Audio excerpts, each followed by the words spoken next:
Hello hi అండి నమస్తే నేను మీ Sahiti welcome back to our channel Telugu రుచులు.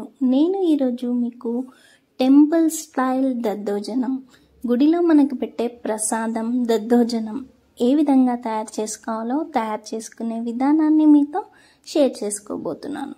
ముందుగా మన ఛానల్ని కొత్తగా చూస్తున్న వారు సబ్స్క్రైబ్ చేయడం మాత్రం మర్చిపోకండి. అండ్ పక్కనే ఉన్న బెల్ ఐకాన్ని క్లిక్ చేయడం వల్ల నేను చేసే ప్రతి ఒక్క వీడియో మీకు అప్డేట్స్ అనేవి వస్తాయి. ఈ వీడియో మాత్రం ఎక్కడా స్కిప్ చేయకుండా మొత్తం చూడండి. టేస్ట్ మాత్రం అచ్చం టెంపుల్లో పెట్టే దద్దోజన ప్రసాదంలానే వస్తుంది. మరి ప్రాసెస్ని చూసేద్దాం. ముందుగా నేను ఇక్కడ 2 కప్పుల వరకు రైస్ని తీసుకుంటున్నాను. ఈ విధంగా రైస్ని ఒక బౌల్లోకి తీసుకొని మొత్తం అంతా కొద్దిగా స్మాష్ అయ్యే విధంగా మెత్తగా చేసుకోండి. చూడండి, ఈ విధంగా స్పూన్ సహాయంతో మొత్తం అంతా మెత్తగా చేసేసుకోండి. ఈ విధంగా ఈ మాత్రం మెత్తగా అయ్యే వరకు కలుపుకొని ఇప్పుడు ఇందులోకి 1/2 కప్ ఆఫ్ మిల్క్ని, వేడి చేసి ఉంచిన మిల్క్ని యాడ్ చేసుకొని మళ్ళీ ఒకసారి కలుపుకోండి.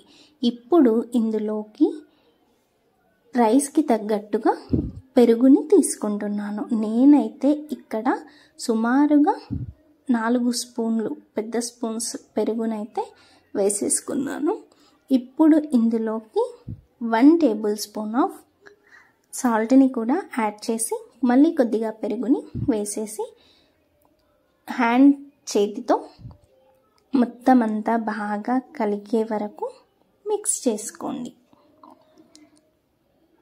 చూడండి, ఈ విధంగా చేసేసుకొని పక్కన ఉంచుకోండి. ఇప్పుడు పోపు కోసం స్టవ్ వెలిగించి ప్యాన్ పెట్టి అందులోకి 2 టేబుల్ స్పూన్ల ఆయిల్, జీలకర్ర ఆవాలు, 2 టేబుల్ స్పూన్ల శనగపప్పు, 4-5 ఎండుమిర్చి, అదేవిధంగా పచ్చిమిర్చి ముక్కల్ని, కరివేపాకు రెమ్మల్ని కూడా వేసి బాగా వేయించుకోండి.